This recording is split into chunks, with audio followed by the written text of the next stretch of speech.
समान नागरिक कानून के गुड़वाना गणतंत्र पार्टी करीन विरोध और दुर्ग के कैरेक्टर अधीन ज्ञापन। देश में समान नागरिक संहिता कानून ला लागू करे के चर्चा ला लेके अलग अलग प्रतिक्रिया लोगन मन ले मिला थे। कोई ये कानून के पक्ष में हवे तो कोई ये कानून के विरोध करे थे। यही कड़ी में गोंडवाना गणतंत्र पार्टी है भिलाई में आज कलेक्टर ला ज्ञापन देके एक कानून लागू करे से मना करे के अपील करी से। गोंडवाना गणतंत्र पार्टी के अध्यक्ष शीला सिंह ठाकुर और जिला इकाई के अध्यक्ष रामचंद्र ध्रुवे है कहिन की आदिवासी समाज के परंपरा के खिलाफ एक कानून ला लागू करे के अनुमति नहीं देना चाहिए। हम लोग आदिवासी हैं और हमारे पूर्व से हजारों पीढ़ियाँ निकल गई हैं इस गोंडवाना लैंड में, इंडिया में, दैट इज भारत।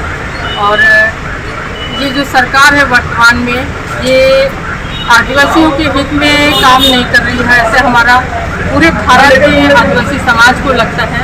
और वर्तमान में जो यूसीसी समान नागरिक संहिता बिल लाया गया है, लाने की तैयारी है, तो ये हमारे जो कस्टमरी लॉ हैं, हम प्रकृति को मानने वाले, प्रकृति से संचालित होते हैं, प्रकृति से सभी तरह का हमारा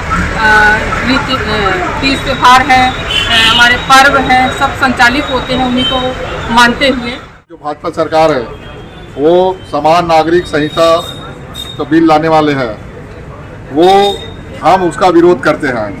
वो आदिवासी समाज का कुल विरोधी है और विरोध में है, क्योंकि जो बिल आ रहा है वो समान नागरिक हर किसी के लिए समान तरह के शादी ब्याह में हर तरह के समानता आ जाएगी। इससे हमारा कस्टमरी लॉ प्रभावित होगा।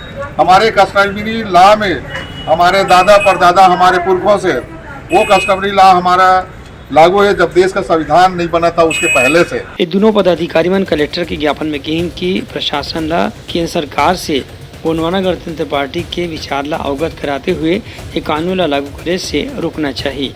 Bureau report Uttarakhand news.